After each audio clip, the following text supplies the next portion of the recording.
देश भर में राम मंदिर प्राण प्रतिष्ठा का मुद्दा छाया हुआ है। कांग्रेस हाईकमान प्राण प्रतिष्ठा के न्योते को यह कहकर नकार चुका है कि यह बीजेपी और आरएसएस का कार्यक्रम है, इसलिए वो वहां नहीं जाएंगे। लेकिन हरियाणा में मामला अलग है।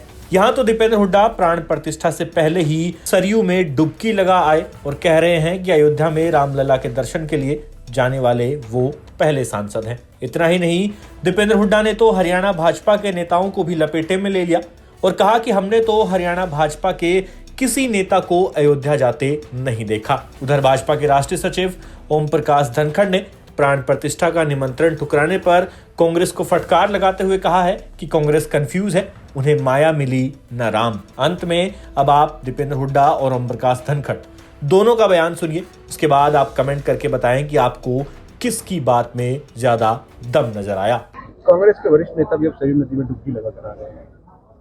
देखिए, दुविधा में दोनों गैर माया मिली न राम।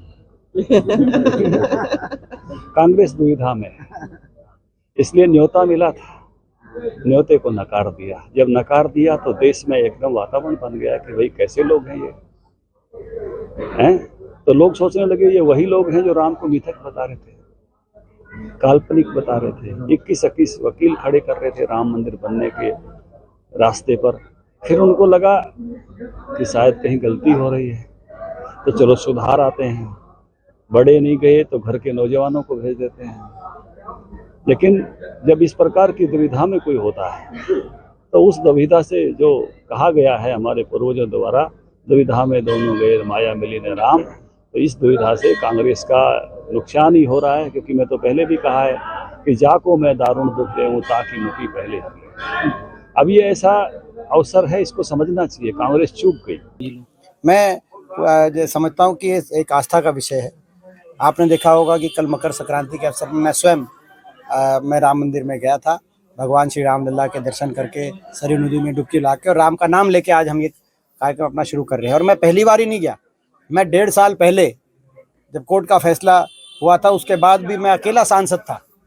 ना सिर्फ हरियाणा से, मैं समझता हूँ कि वो देश से कोई और सांसद भी उस समय नहीं गया था। जब मैं सबसे सर्वप्रथम वहाँ पे अयोध्या गया था राम मंदिर के दर्शन 1.5 साल पहले 22 मई 2022 में, तब भी मैं जाके वहाँ पे आया था।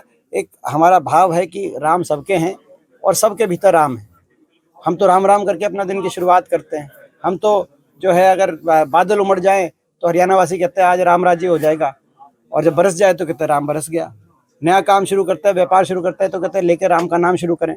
अगर कोई अपने खेत में हल अगर अपना जोतना शुरू करता है तो लेके राम का नाम शुरू करता है। ये हमारे जो है, मैं समझता हूँ राम का दायरा कोई किसी एक राजनीतिक दल के किसी नेताओं तक सीमित नहीं किया जा सकता।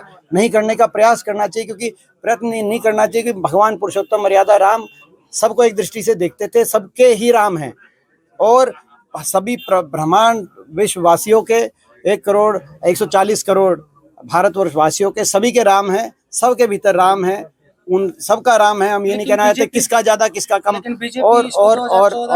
और जहाँ तक ये हरियाणा के भाजपा की लोगों की बात है, हमने तो आज तक देखा नहीं कोई हरियाणा का भाजपा का आज तक कभी अयोध्या किसी को जाते हुए हमारे पास खबर भी नहीं आई। तो सबकी आस्था, हम ये कहें कि उनके राम नहीं है जो वहाँ जो है नहीं जा पा रहे क्या मैं समझता हूँ कि ऐसा कोई प्रश्न नहीं होना चाहिए। मैं कोई प्रश्न किसी के ऊपर नहीं खड़ा करना आता। मैं केवल ये कहना चाहता हूँ कि सभी के राम हैं।